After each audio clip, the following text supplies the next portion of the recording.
The pianist is now correctly sat at the piano, and the hands have reached the keyboard with minimum muscular effort. Now, it's time to address the finger action that plays a piano key and makes a sound. This seemingly easy task, however, stores a wondrous physiology in the milliseconds realm, one which is crucial to understand for students poised to become good pianists, and for good pianists poised to become virtuosos. The finger action of playing a piano key can be divided in 3 stages described as follows. Once the tip of the finger reaches a target key and makes contact with its surface, a wondrous neural switch brings the finger muscles to a standby position. No other part of the human body has as many sensing receptors as the tip of the finger, so a pianist should be able to sense the pressure, the texture, the temperature, and the friction on the surface of the key.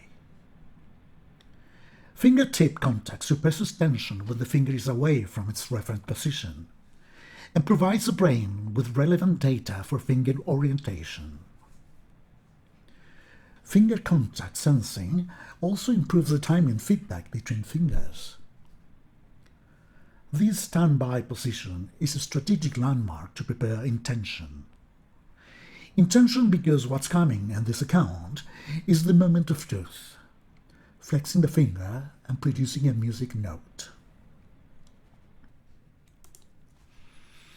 Pianists are usually busy dealing with fingers and keys, but ultimately it is the contact between the piano hammer and the string, the one that accounts for fine pianism. Knowing the physics behind the hammer-string couple can only help the pianist in becoming a true singer.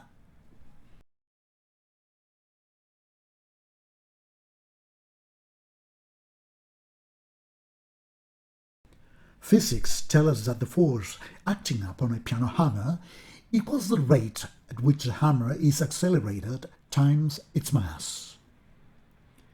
Given the constant mass of the hammer, acceleration is the one variable left to control its movement, and therefore the musical intention.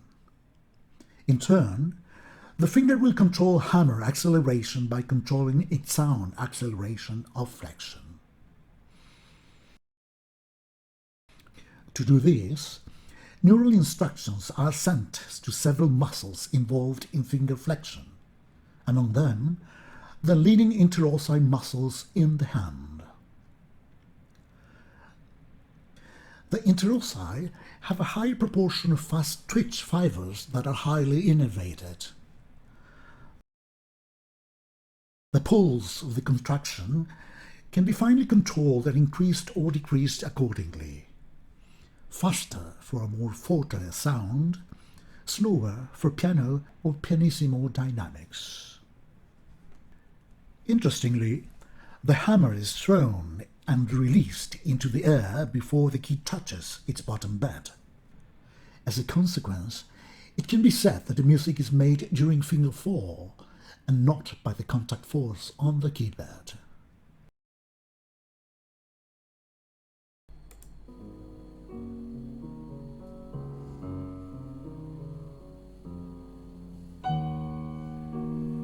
In Chopin's music, this is a precise instant where musical meaning is executed.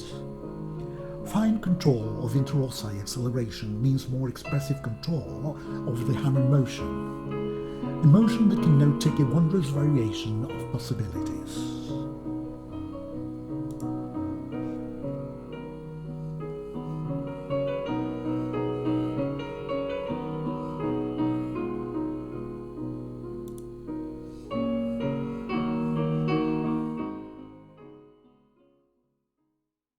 Besides these acceleration options, can a pianist use changes in the mass applied to the key?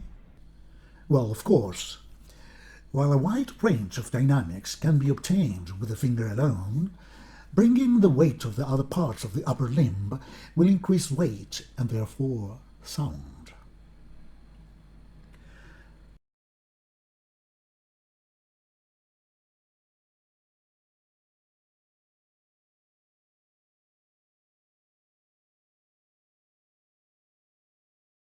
Flexing the finger is more than just contracting the proper muscle.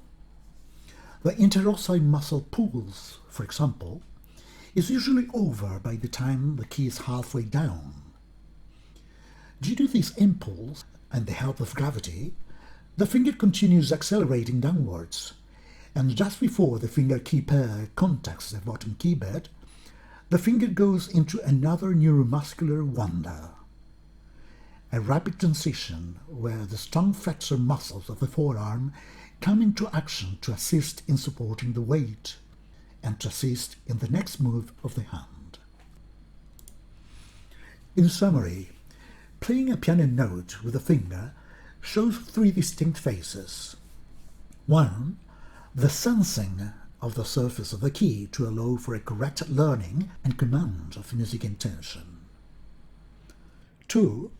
The downward acceleration of the finger performed by muscles inside the palm of the hand.